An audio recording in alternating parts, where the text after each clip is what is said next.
शैतान का पोता हामा जन्नत में क्यों जाएगा?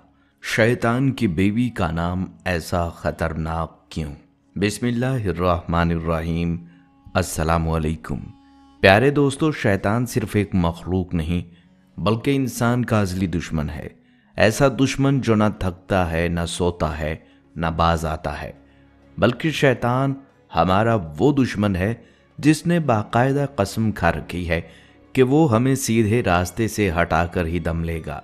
लेकिन क्या आप जानते हैं, इब्लीस तन्हा नहीं, उसका पूरा खानदान है, उसकी नस्ल है और वो रोज नई नई शैतानी नस्लें पैदा करता है। हर एक को एक नया काम सौंपता है। कोई भाई को भाई से लड़वा देता है, कोई दिलों में हसद, बुग़्ज़ और कीना भर देता है, कोई मुआशरे में ज़ना और बेहयाई को आम करता है, तो कोई कत्लो गारत का बाजार गर्म करवा देता है। ये वो लश्कर है जो इंसान को जहन्नम की तरफ धकेलने के लिए हर दम मुतहर्रिक है। लेकिन इसी लश्कर में, इसी नस्ल में एक ऐसा भी था जो सबसे अलग निकला। वो अपनी ही शैतानी सफ़ों से अलग हुआ, ना सिर्फ बगावत की बल्कि ऐसी राहों पर चल निकला जो रोशनी, हिदायत और नबूवत से भरी हुई थीं। ये वो जिन है जिसका नाम हामा था। एक ऐसा किरदार जिसकी कहानी आपको भी हैरान करेगी और चौंका भी देगी। लिहाजा आज की वीडियो में आप जानेंगे शैतान इब्लीस की नस्ल कहाँ कहाँ पाई जाती है, शैतान की बीवी कौन है और वो कौन सा लम्हा था जब शैतान का पोता हामा मुख्तलिफ अंबिया से मुलाकात करता हुआ आखिरी नबी हज़रत मोहम्मद मुस्तफ़ा सल्लल्लाहु अलैहि वसल्लम की खिदमत में आ पहुँचा। इस मुलाकात में क्या हुआ, उसने क्या कहा और हामा अब कहाँ है, इन सब सवालों के जवाब आपको इसी वीडियो में मिलेंगे। बस वीडियो को आखिर तक लाजमी देखिएगा, क्योंकि जो कुछ आज आप सुनने जा रहे हैं वो हर मुसलमान के दिल को झंझोड़ने के लिए काफ़ी है। प्यारे दोस्तों, उलमा और मुफस्सिरीन के मुताबिक इब्लीस तन्हा नहीं बल्कि उसकी नस्ल को बढ़ाने के लिए उसके साथ एक खबीस बीवी भी पैदा की गई थी। रवायात के मुताबिक इब्लीस की बीवी का नाम सहाम था, एक ऐसा नाम जो सुनने में ही सन्नाटा तारी कर देता है। इसका मतलब है जख्म देने वाली, तीरों की बारिश करने वाली। और महज ये इत्तफाक नहीं, ये नाम उसके किरदार का मुकम्मल आईनादार है। यही वो वजूद है जो इब्लीस के साथ मिलकर गुमराही की फैक्ट्री चला रही है। इसकी नस्ल जो उसकी कोख से फूटी, सिर्फ और सिर्फ एक मकसद के लिए वजूद में आई, इंसान को हिदायत से दूर करके बुग़्ज़, हसद, ज़िना, झूठ, चुगलखोरी, फसाद, कत्लो गारत और फितना फवाहिश की आग में झोंक देना।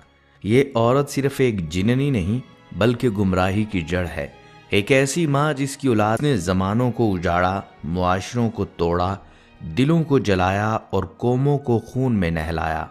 और आज भी हर वसवसा, हर फितना, हर लड़ाई के पीछे इसी नस्ल के शायातीन सरगर्म हैं। लेकिन इसी गुमराह नस्ल में एक ऐसा वजूद भी था जो इन सब से मुख्तलिफ निकला। अपने आबाओ अजदाद की राह छोड़कर हामा रोशनी की तलाश में निकला और ये तलाश उसे एक दिन दरबार तक ले आई जहाँ से हिदायत का सूरज तलू होता है। और अब हामा जिनका वो हैरान कुन वाक़या आपको सुनाते हैं जो खुद सहाबाए कराम ने अपनी आंखों से देखा और रिवायत किया। अहदीस की मोतबर किताबों में हज़रत अनस बिन मालिक रज़ी अल्लाह तआला अन्हु फरमाते हैं कि एक दिन हम रसूलुल्लाह सल्लल्लाहु अलैहि वसल्लम के हमरा मक्का मुकरमा के जंगलात की तरफ निकले। हम तहामा पहाड़ों में एक मुकाम पर बैठे थे कि अचानक एक अजीब सा बूढ़ा शख्स सामने आया। उसके हाथ में एक लंबी लाठी थी। वो आहिस्ता आहिस्ता उसके सहारे चलता हुआ करीब आ रहा था। जब वो करीब आया तो उसने निहायत मौदबाना अंदाज में आप सल्लल्लाहु अलैहि वसल्लम को सलाम किया। हजूर सल्लल्लाहु अलैहि वसल्लम ने जवाब दिया और फिर सहाबाए किराम से मुखातिब होकर फरमाया, ये बूढ़ा अपनी चाल और आवाज़ से जिन मालूम होता है। फिर आप सल्लल्लाहु अलैहि वसल्लम ने उससे पूछा, तू कौन है? उसने जवाब दिया, या रसूलुल्लाह सल्लल्लाहु अलैहि वसल्लम, मैं जिन हूँ। मेरा नाम हामा बिन हीम बिन लाकीस बिन इब्लीस है। ये सुनकर आप सल्लल्लाहु अलैहि वसल्लम ने फरमाया, میں تیرے اور ابلیس کے درمیان صرف 2 پشتوں کا فاصلہ دیکھ رہا ہوں، تو واقعی بہت قدیم ہے۔ پھر آپ صلی اللہ علیہ وسلم نے اس سے وہ سوال کیا جو ہر سننے والے کو چونکا دیتا ہے۔ دوستو، حضور صلی اللہ علیہ وسلم نے اس جن سے اس کی عمر دریافت فرمائی تو وہ جن کچھ لمحوں کے لیے خاموش ہوا، پھر آہستگی سے گویا ہوا، یا رسول اللہ صلی اللہ علیہ وسلم، جتنی عمر اس دنیا کی ہے اتنی ہی میری بھی ہے، یا شاید کچھ کم۔ جب قابیل نے حابیل کو قتل کیا تھا اس وقت میں نوخیز جن تھا، پہاڑوں میں دوڑا کرتا اور لوگوں کے دلوں میں وسوسے ڈالا کرتا تھا۔ یہ سن کر آپ صلی اللہ علیہ وسلم نے فرمایا، یہ تو بہت برا عمل تھا۔ اس پر وہ جن گلوگیر لہجے میں عرض گزار ہوا، یا رسول اللہ صلی اللہ علیہ وسلم، مجھے ملامت نہ فرمائیے، میں ان لوگوں میں سے ہوں جو حضرت نوح علیہ السلام پر ایمان لائے اور سچے دل سے توبہ کی۔ میں ان نیک لوگوں کے ساتھ دین کی دعوت میں شامل رہا اور ان کے مشن میں مددگار بنا۔ یہ کہتے ہوئے وہ جن اتنا رویا کہ صحابہ کرام بھی اپنے آنسو نہ روک سکے۔ پھر اس نے روتے ہوئے کہا، اللہ کی قسم میں بہت شرمندہ ہوں اور اللہ کی پناہ مانگتا ہوں اس بات سے کہ میں کفر پر باقی رہوں۔ میں نے حضرت ہود علیہ السلام سے ملاقات کی اور ان پر ایمان لایا، حضرت ابراہیم علیہ السلام سے بھی ملا، اور جب انہیں آگ میں ڈالا جا رہا تھا تو میں ان کے ساتھ تھا۔ حضرت یوسف علیہ السلام کو جب کنویں میں ڈالا گیا تو میں ان سے پہلے ہی اس کنویں میں پہنچ چکا تھا۔ پھر حضرت شعیب علیہ السلام اور حضرت موسیٰ علیہ السلام سے بھی میری ملاقات ہوئی۔ حضرت موسیٰ علیہ السلام نے مجھے تورات سکھائی اور جاتے جاتے فرمایا، اگر تم حضرت عیسیٰ علیہ السلام سے ملو تو میرا سلام پہنچا دینا۔ وہ جن کچھ لمحے رکا، پھر آہستہ سے کہا، جب میری ملاقات حضرت عیسیٰ علیہ السلام سے ہوئی تو میں نے حضرت موسیٰ علیہ السلام کا سلام ان تک پہنچایا۔ تب حضرت عیسیٰ علیہ السلام نے بھی مجھ سے فرمایا، اگر تمہاری ملاقات محمد صلی اللہ علیہ وسلم سے ہو تو میری طرف سے ان کو بھی سلام کہنا۔ پھر وہ جن روتے ہوئے آپ صلی اللہ علیہ وسلم کے قدموں میں جھک گیا اور کہا، یا رسول اللہ صلی اللہ علیہ وسلم، میں اسی امانت کو پورا کرنے آیا ہوں اور حضرت عیسیٰ علیہ السلام کا سلام آپ کی خدمت میں پیش کرتا ہوں اور آپ صلی اللہ علیہ وسلم پر ایمان لاتا ہوں۔ پیارے دوستو، جب اس جن حامہ نے حضرت عیسیٰ علیہ السلام کا سلام آپ صلی اللہ علیہ وسلم تک پہنچایا تو محبوب دو عالم صلی اللہ علیہ وسلم کی آنکھوں سے آنسو جاری ہو گئے اور آپ صلی اللہ علیہ وسلم نے انتہائی رقت آمیز انداز میں فرمایا، عیسیٰ علیہ السلام پر سلام ہو، اور اے حامہ، امانت پہنچانے کی وجہ سے تجھ پر بھی سلام ہو۔ اب بتا تیری کیا حاجت ہے؟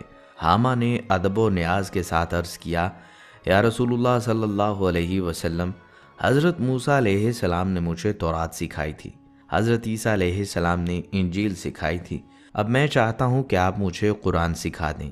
پیارے دوستو، یہ درخواست سنتے ہی آپ صلی اللہ علیہ وسلم نے اس جن پر خصوصی شفقت فرمائی اور اسے قرآن کی تعلیم دینا شروع کی۔ آپ صلی اللہ علیہ وسلم نے اسے سکھائیں۔ آپ صلی اللہ علیہ وسلم نے اسے قرآن مجید کی چند صورتیں سکھائی۔ روایات میں آتا ہے کہ بعض مواقع پر آپ صلی اللہ علیہ وسلم نے اسے صرف 10 صورتیں سکھائی۔ آخر میں حضور صلی اللہ علیہ وسلم نے محبت بھرے لہجے میں فرمایا، اے حامہ، جب کبھی تمہیں کوئی حاجت ہو تو میرے پاس آ جانا اور ہم سے ملاقات ترک نہ کرنا۔ پیارے دوستو، آپ صلی اللہ علیہ وسلم اس دنیا سے پردہ فرما گئے، لیکن اس واقعے کے بعد حامہ کے بارے میں پھر کبھی کوئی مزید بات روایت نہیں ہوئی۔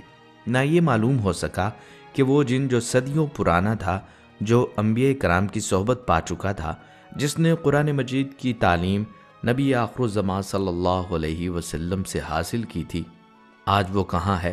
کیا وہ اب بھی زندہ ہے یا وہ بھی وقت کے طوفان میں کہیں کھو گیا ہے؟ یہ سب کچھ تو صرف اللہ جانتا ہے۔ پیارے دوستو، اب یہاں ایک نہایت اہم حقیقت جان لیجئے۔ حضرت عبداللہ بن مسعود رضی اللہ تعالیٰ عنہ سے روایت ہے کہ آپ صلی اللہ علیہ وسلم نے فرمایا، تم میں سے کوئی بھی ایسا نہیں جس کے ساتھ ایک شیطان مقرر نہ کیا گیا ہو جو ہمیشہ اس کے قریب رہتا ہے۔ صحابہ نے عرض کیا، یا رسول اللہ صلی اللہ علیہ وسلم، کیا آپ کے ساتھ بھی ہے؟ آپ صلی اللہ علیہ وسلم نے فرمایا، ہاں، میرے ساتھ بھی، لیکن اللہ نے مجھے اس پر غالب کر دیا ہے، اس لیے وہ مجھے صرف نیکی کی ہی بات بتاتا ہے۔ दोस्तों, शैतान का वजूद हमारी आजमाइश के लिए है और अल्लाह ताला ने हर इंसान के साथ उसको मुकर्रर किया ताकि ये दुनिया इम्तहानगाह बनी रहे। मगर अल्लाह की तरफ रुजू, सच्चे दिल की तौबा और नबी सल्लल्लाहु अलैहि वसल्लम की सुन्नत की पैरवी हमें शैतान के शर से बचा सकती है। याद रखें, अल्लाह हकीम मतलिक है। याद रखें, अल्लाह हकीम है और उसका कोई भी काम बेमकसद नहीं होता। जब हम कायनात की किसी भी मखलूक को देखते हैं तो दिल से यही सदा निकलती है, ऐ हमारे रब, तूने ये सब कुछ बेमकसद नहीं बनाया, तू पाक है, हमें दोज़ख के अजाब से बचा ले। दोस्तों, अल्लाह की बनाई हर मखलूक के पीछे एक हिकमत है। इमाम गजाली रहमतुल्लाह अलैह ने कीमियाए सआदत में एक नहायत दिलचस्प वाक़या लिखा है। हज़रत मूसा अलैहिस्सलाम एक बार छत पर थे। उन्होंने एक छिपकली को देखा। उन्होंने अल्लाह से अर्ज़ किया, या अल्लाह, तूने इस हकीर से छिपकली को क्यों पैदा फरमाया? अल्लाह ताला ने फरमाया, मूसा, तुमसे पहले ये छिपकली भी मुझसे यही सवाल कर रही थी कि तूने मूसा को क्यों पैदा किया। ऐ मेरे कलीम, मैंने जो कुछ भी पैदा किया है वो सब मेरी हिकमत के तहत है, बिला वजह कुछ नहीं बनाया। इसी हिकमत के उसूल पर जिन्नात और शैतान की तख्लीक भी एक आजमाइश और निज़ाम का हिस्सा है। रवायात में है कि जब अल्लाह ने इब्लीस की नस्ल बढ़ाना चाही तो शैतान पर गुस्से का अलका किया। इसी गुस्से से एक चिंगारी पैदा हुई और इस चिंगारी से इब्लीस की बीवी पैदा की गई। यानी शैतान की नस्ल भी आग से है और गुस्से से जन्म लेने वाली है। फिर अल्लाह ताला ने फरमाया, ऐ इब्लीस, मैं जितनी औलाद आदम पैदा करूँगा उतनी ही औलाद तुझे भी पैदा करूँगा। यही वजह है कि हदीस मुबारका में आया है, हर इंसान के साथ एक जिन भी पैदा होता है जो उसे बुराई पर उकसाता रहता है। और दोस्तों, जिन्नात के बारे में ये बात भी जान लीजिए कि वो इंसानों की तरह मुज़क्कर मुअन्नस होते हैं। वो आपस में शादी बया करते हैं, उनकी नस्ल भी चलती है और उनकी औलाद भी पैदा होती है। बाज़ जिन्नात ऐसे होते हैं जो इंसानों की शक्ल व शुबाहत रखते हैं, यानी उनकी दुनिया, उनके रिश्ते, उनका समाज कई मामलात में इंसानों से मुशाबहत रखता है। प्यारे दोस्तों, आपने अक्सर सुना होगा कि शैतान के चेले जगह जगह पाए जाते हैं, मगर क्या आप जानते हैं कि उनकी पैदाइश का निज़ाम क्या है? हयातुल हैवान जैसी मोतबर रवायात पर मुश्तमिल किताब में शैतान की नस्ल के बारे में एक हैरत अंगेज़ वाक़या मज़कूर है। रवायत के मुताबिक शैतान हर रोज़ 10 अंडे देता है। अल्लाह ताला ने इब्लीस के जिस्म में अजीब निज़ाम रखा है। उसकी दाएं रान में नर की शर्मगाह और बाएं रान में मादा की शर्मगाह है, जहां से रोज़ाना 10 अंडे निकलते हैं और इन अंडों से नए शयातीन और शैतानियाँ पैदा होती हैं। ये सिर्फ आम शयातीन नहीं बल्कि हर एक मखसूस काम पर मामूर होता है। आइए इनमें से कुछ के नाम और काम देखते हैं। तरतबा, इब्लीस की बीवी। लाकेस और लहान वज़ू और नमाज के वक्त वसवसे डालने पर मुकर्रर हैं। जब आप नमाज के ख्यालात में खो जाएं, समझ लीजिए यही कारिंदे फाल हैं। हफाफ, ये सहरा में शैतानी फितना फैलाता है। बसर, मुसीबत ज़दा इंसानों को गलत रद्द अमल पर उकसाता है। नोहा, चीखो पुकार, चेहरे नोचना, कपड़े फाड़ना। अवीज़, अंबिया अलैहिस्सलाम के दिलों में वसवसे डालने पर मामूर था, मगर अंबिया कराम को अल्लाह ने इन शयातीन से महफूज रखा। आऊर, जिना पर मामूर है और रवायत में आता है कि वो जना के वक्त मर्द औरत की शर्मगाहों पर सवार होता है। वासिम, ये शैतान घरों में बग़ैर सलाम और ज़िक्र इलाही के दखल होने वालों का मुंतज़िर रहता है। फिर वो घर में झगड़े, नफ़रत और फितना बर्पा करता है। मतूस, ये शैतान झूठी खबरें, अफवाहें और वहम और वसवसे फैलाता है और यही वजह है कि मुहद्दिसीन फरमाते हैं, भूत परीत, चुड़ैल, जिन्नात, कीड़े मकोड़े, ये सब शैतान के अंडों से पैदा होने वाली मखलूक़ात में से हैं। सोचिए अल्लाह ताला ने किस ज़बरदस्त हिकमत के साथ इंसान के मुकाबले में शैतान का लश्कर बनाया। साथ ही हिदायत, कुरान, अंबिया, ईमान और फरिश्ते भी अता फरमाए ताकि इंसान इस जंग में तन्हा ना हो। प्यारे दोस्तों, जैसा कि आपने सुना, शैतान सिर्फ एक अकेला दुश्मन नहीं बल्कि उसकी नस्ल, उसके चेले, उसके कारिंदे दुनिया के हर कोने में फैले हुए हैं। रवायत में आता है कि एक मौके पर शैतान ने 30 अंडे दिए, 10 मशरिक में, 10 मगरिब में और 10 ज़मीन के वस्त में। इन अंडों से पैदा होने वाली मखलूक़ात यानी भूत, परीत, कीड़े मकोड़े, चुड़ैलें और मुख्तलिफ़ किस्म के शयातीन आज भी दुनिया के हर खित्ते में फितना और फसाद फैलाने पर लगे हुए हैं।